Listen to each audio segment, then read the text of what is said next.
বাংলাদেশের প্রত্যন্ত অঞ্চলে আলোর আলো পৌঁছে দিতে নিরলসভাবে কাজ করে চলছে দেশের ৮০টি পল্লী বিদ্যুৎ সমিতি।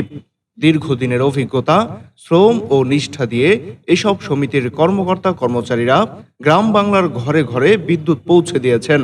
কিন্তু এই পরিশ্রমী মানুষরাই আজ নিজেদের ন্যায্য অধিকার ও সম্মান আদায়ের দাবিতে রাজধানীর শহীদ মিনারে অবস্থান করছেন।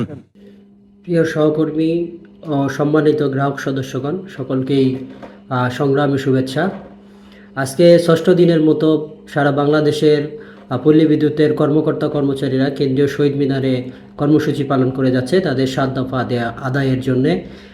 এছাড়া তাদের যে হেড অফিস বা আরইবির সাথে অসহযোগ আন্দোলন, কোনো ধরনের তথ্য প্রেরণ থেকে যাবতীয় কার্যক্রম পরিচালনা করে যাচ্ছে। সিটি পল্লী বিদ্যুৎ সমিতিতে গ্রাহক ভোগান্তি সহ সিস্টেম উন্নয়নের জন্য কর্মীবান্ধব পরিবেশের লক্ষ্যে পল্লী বিদ্যুৎ সমিতিগুলো আন্দোলন পরিচালনা করে আসছে জানুয়ারি ২০২৪ থেকেই। পরবর্তীতে 19 অক্টোবর 2024 জাতীয় কমিটি গঠন করা হলেও সেই কমিটি আজও কমিটি গঠনের 7 মাস অতিবাহিত হয়ে গেল, এখন পর্যন্ত কমিটি রিপোর্ট সাবমিট করেনি। এছাড়া জেলা প্রশাসক সম্মেলন 2025-এ স্বল্পমেয়াদী একটা প্রস্তাবনা সাবমিট হয় বা সিদ্ধান্ত গৃহীত হয়, যেখানে আর এক ও অভিন্ন সার্ভিস কোড বাস্তবায়ন করতে হবে আরইবিপি বেস পরিচালনা করার জন্য। পরবর্তীতে এই সার্ভিস কোডটি যেন বা এই স্বল্পমেয়াদী প্রস্তাবনাটা বিদ্যুৎ বিভাগ থেকে আমরা যতটুকু শুনেছি তারা এটাকে পুনর্বিবেচনার জন্য আসলে উপস্থাপন করছেন। তো বিষয় হলো গিয়ে, যেখানে সিস্টেম উন্নয়ন, কর্মী উন্নয়নের জন্য সিস্টেম রিফর্ম করা দরকার, জাতীয় কমিটি যেখানে কাজ করতেছে সেখানে কে বা কারা কোন কুচক্রী মহল এটাকে বাস্তবায়ন করতে চায় না, যার প্রেক্ষাপটে আজকে এই অবস্থান তৈরি হয়েছে পল্লী বিদ্যুৎ কর্মীদের ভিতরে।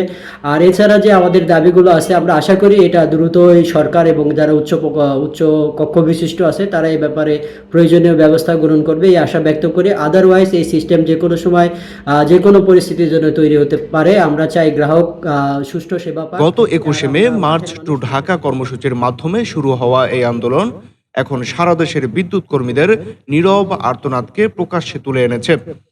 কোনো রকম বিশৃঙ্খলা না ঘটিয়ে শান্তিপূর্ণভাবে তারা তাদের 7 দফা দাবি তুলে ধরছেন। এই দাবিগুলো শুধু তাদের ব্যক্তিগত স্বার্থ রক্ষার জন্য নয়, বরং একটি কার্যকর, স্বচ্ছ ও দায়িত্বশীল বিদ্যুৎ বিতরণ ব্যবস্থার জন্য অত্যন্ত প্রয়োজনীয়। আন্দোলনকারীরা যে 7 দফা দাবি উপস্থাপন করেছেন তা বাস্তবসম্মত ও কর্মক্ষেত্রে ন্যায় বিচার প্রতিষ্ঠার দিকে অগ্রসর হওয়ার পথ দেখায়। তাদের দাবিগুলো হলো, আরইবির অতিচারী কর্তাচার চেয়ারম্যানকে অবিলম্বে অপসারণ করতে হবে। জেলা প্রশাসক সম্মেলন 2025-এ গৃহীত মন্ত্রী পরিষদ বিভাগের সিদ্ধান্ত অনুযায়ী এক ও অভিন্ন চাকুরি বিধি প্রণয়ন সহ পবিস ও আরইবি একীভূতকরণের প্রজ্ঞাপন জারি করতে হবে।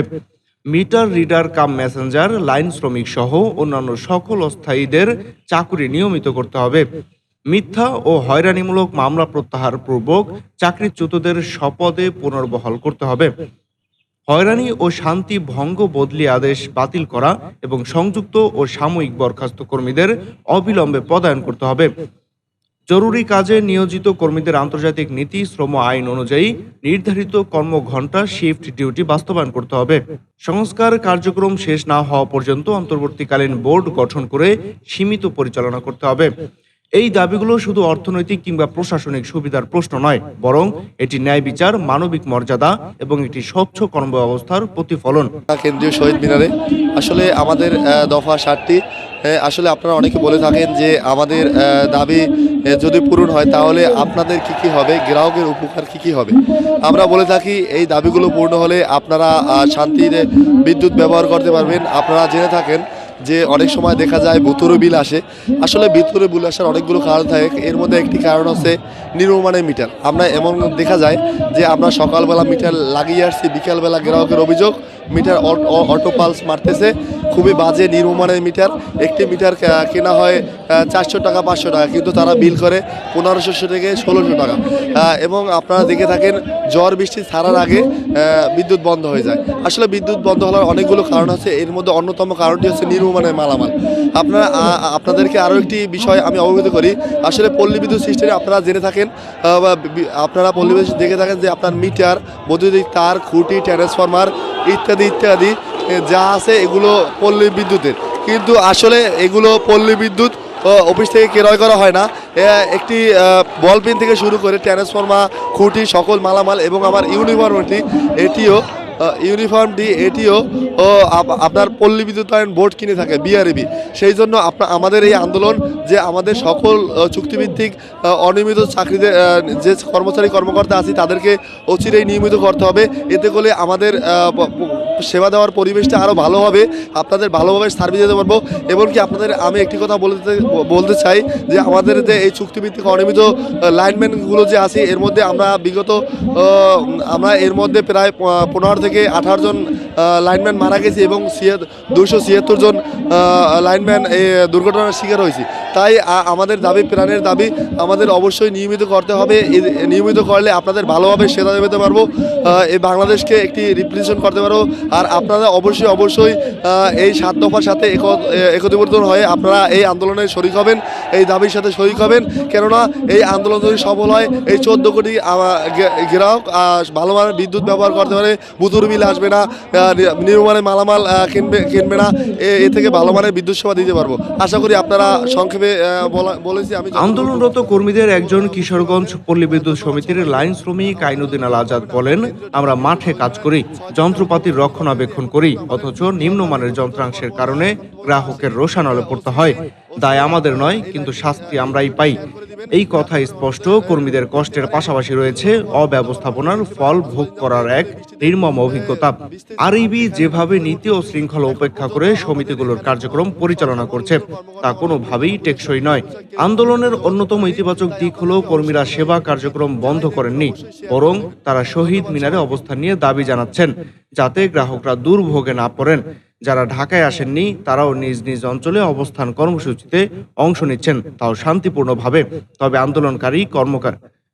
আন্দোলনকারী কর্মীদের হতাশা এই যে এখনো সরকারের পক্ষ থেকে তাদের সঙ্গে কোনো আনুষ্ঠানিক আলোচনা শুরু হয়নি, অথচ এই কর্মীরাই বিদ্যুতায়নের সফলতার নেপথ্য নায়ক। আজকে জাতীয় কেন্দ্রীয় শহীদ মিনারে আমাদের 6ষ্ঠ দিনের মতো শান্তিপূর্ণ অবস্থান কর্মসূচি চলতেছে।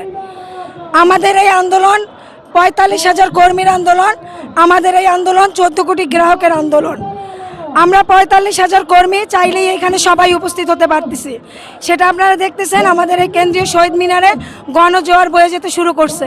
কিন্তু আমরা যেহেতু বছরের পর বছর ধরে আমরা শান্তিপূর্ণভাবে যৌক্তিকভাবে আন্দোলন চালিয়ে যাচ্ছিলাম, আমরা এভাবেই একটা দৃষ্টান্ত স্থাপন করতে চাই যে আমরা একটা শান্তিপূর্ণভাবে একটা আন্দোলন কর্মসূচির মাধ্যমে আমরা বিজয় লাভ করছি। আমাদের এখনও যে কর্মচারীরা বিভিন্ন অফিসে রয়েছে তারা কিন্তু গ্রাহক সেবা অক্ষুণ্ণ রাখার জন্য রয়ে গেছে। আমাদের এই 7টি দফা হচ্ছে আমাদের প্রাণের দাবি। আমরা এই 7 দফা দাবি বাস্তবায়ন করার জন্যই আছি। এই 7 দফা দাবি বাঙালির মুক্তির সনদ। গত বছর অক্টোবরে ঘটনার প্রেক্ষিতে একজন আন্দোলনকারী গ্রেফতারের পর বিভিন্ন জেলায় স্বল্প সময়ের জন্য বিদ্যুৎ সরবরাহ বন্ধ হয়েছিল। সেই সময় আরইবি কিছু কর্মীর বিরুদ্ধে রাষ্ট্রদ্রোহ সহ কঠোর শাস্তিমূলক ব্যবস্থা নেয়। কিন্তু সমাধান হতে পারে আলোচনার মাধ্যমে, দমন নয়। বরং ন্যায় বিচার প্রতিষ্ঠার মধ্য দিয়েই এই সমস্যার সমাধান হওয়া উচিত। এই আন্দোলন হঠাৎ করে গড়ে ওঠেনি। চলমান বৈষম্য ও অব্যবস্থাপনার বিরুদ্ধে গত 21শে জানুয়ারি ও 26 এপ্রিল আন্দোলনকারীরা 2 দফায় বিদ্যুৎ ও জ্বালানি উপদেষ্টার কাছে স্মারকলিপি দিয়েছেন। তাতে 28,307 জন কর্মকর্তা কর্মচারীর স্বাক্ষর ছিল। এটি প্রমাণ করে আন্দোলনটি ব্যক্তি কেন্দ্রিক নয়, বরং একটি সম্মিলিত, সংগঠিত ও গণতান্ত্রিক প্রক্রিয়ার ফসল। পরিশেষে বলা যায়, পল্লী বিদ্যুৎ সমিতির আন্দোলন কোনো হঠকারী কর্মসূচি নয়। এটি ন্যায্যতা ও মর্যাদার জন্য একটি সাহসী পদক্ষেপ। সরকারের উচিত অবিলম্বে তাদের দাবিগুলো গুরুত্ব সহকারে বিবেচনা করে সংশ্লিষ্টদের সঙ্গে আলোচনায় বসা। কারণ এই কর্মীরাই আমাদের দেশের বিদ্যুৎ খাতের মেরুদণ্ড। তাদের প্রতি সুবিচার করা মানেই উন্নয়নের ভিত্তিকে শক্তিশালী করা। মাহাদি হাসান, বিএন, জিও বাংলা, ঢাকা।